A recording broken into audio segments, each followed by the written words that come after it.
In this video, I wanted to talk about distance formula and really how do we use Pythagorean as well as the midpoint formula with that, and sometimes the slope formula. So really quick, the distance formula, I usually call D for distance. The distance formula goes like this. It is the square root of my difference in y's, and it doesn't matter which one you do first. Some people will do the x's first. It doesn't necessarily matter what we call them, but the difference in our x's squared plus the difference in our y's. And really quick, I just wanted to go over how this is derived from Pythagorean. So if we know Pythagorean is a squared plus b squared equals c squared. We're often taught this pretty early on. And this just means for every right triangle, it has to be a right triangle, if one side is A and the other side is B, the hypotenuse would be C. So in that case, again, it would be a squared plus b squared equals c squared. So we could solve for any side using Pythagorean if we were just given two sides of any right triangle, we could solve. So in the same way, on the xy plane, if we are to draw any line, let's say it's up here, let's give ourselves these points, 1, 2, 3. Let's call this 3, and maybe this is 2. So this would be 3, 2, x, y. And then let's say this is 4, 5. Let's call this 5, and this is 3, 4. So let's say this is 5, 4. So here are 2 points on a line. And again, this could be anywhere. These could be 2 points. A line might not have even been drawn. It could be any 2 points anywhere. And we wanted to know the distance between them. And so you can see it's harder because what we're really asking for is a diagonal, or like in a triangle, we call that the hypotenuse. So in this case, we're looking for the distance here that we can't just count over. If it was a straight distance, right, between 3 and 5, a horizontal distance, that would just be 2. Or if it was a vertical distance, right, maybe going up to 3, that would just be 3. But in this case, it is a diagonal distance. So that's why we have to use this distance formula. But again, what I wanted to show is that this is really just Pythagorean. So again, this was 3, 2 over here. So I wanted to show we could make a little triangle, meaning it's a right triangle. This is my difference in x's and my difference in y's. So again, if we called this one our first point, so let's say this is x1 and this is x2. If we're using distance formula, that would be, for our distance, it would be the square root of, we can do x2 minus x1. So in that case, that would be 5 minus 3 squared plus, and then my difference in y. So if I called this 2, this would have to be y2, and this would be y1. So in that case, I would do 4 minus 2 squared. So if we do this math, 5 minus 3 is 2, 2 squared is 4, 4 minus 2 is 2, 2 squared is 4. So I didn't mean for them both to be the same. So in that case, that would be the square root of 8. So not a nice number. We could reduce that to 2 square roots of 2 if we needed to put it in reduced format. If you need to help on reducing radicals, you can certainly look at my other video. So again, this is our difference in x's, which is essentially what we did here. 5 minus 3 was 2, right? The difference between our x's was just 2, and then we did 2 squared to get 4. Here was my difference in y's, which was also 2, just happened to be the case. So again, if we drew this little triangle separately, it would be a right triangle that is 2 and 2. So if we did a squared plus b squared, that would just be 2 squared plus 2 squared equals, and we wanted to know our hypotenuse, or d or c, we could call it. So let's just call it d. That would be d squared. So if we did 4, this would be 4 plus 4 is 8. So 8 equals d squared. And to solve for d, we would have to square root both sides, so that d equals square root of 8, which is the same thing we got down here.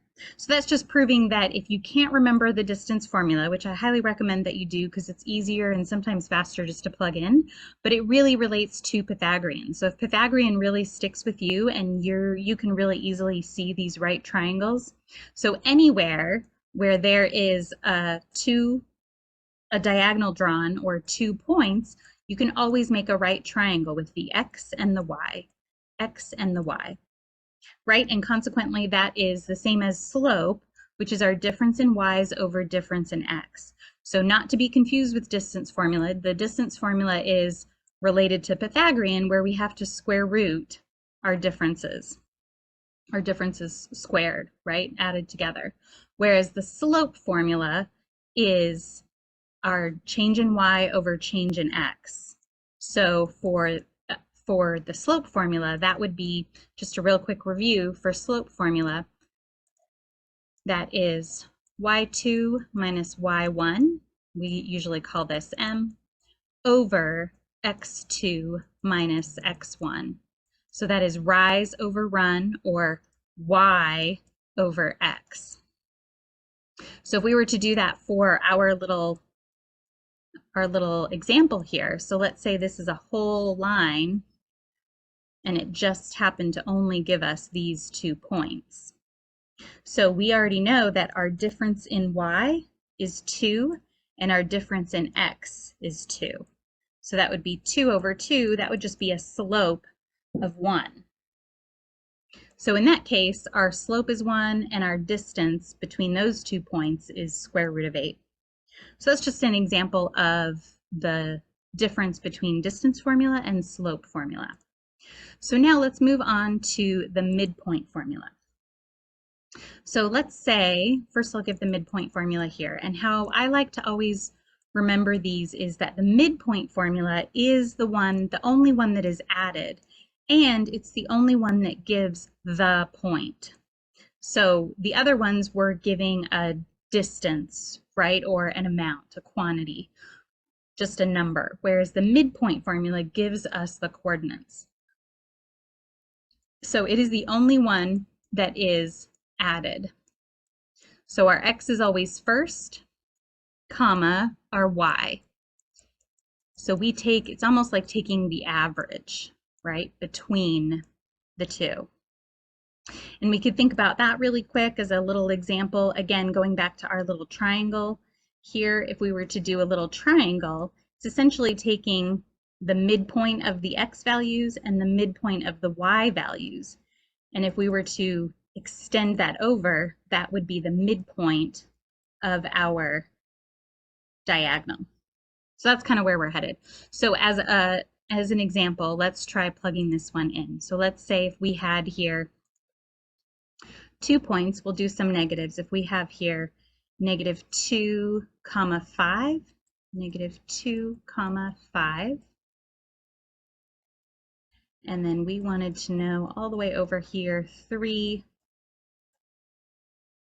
it's not quite to scale, -7. So if this is +3, -7.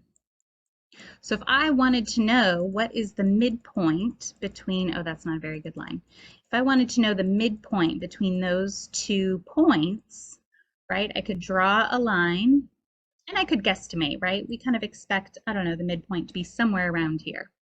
But if I needed to know the exact midpoint, again, we could draw our difference in x and difference in y's if we needed to know either the distance, or essentially what we're doing is finding the midpoint of the x's and the midpoint of the y's.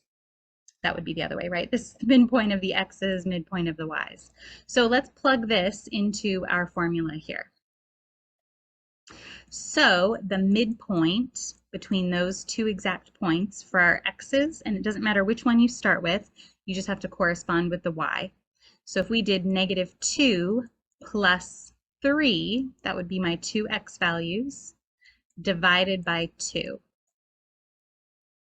And then my y's, I started with a -2, I have to start with the 5. So that would be 5 plus a -7. What I like about the formulas is if you can remember them is plugging in the negatives doesn't matter. You would just plug them in and it helps you keep track of your signs.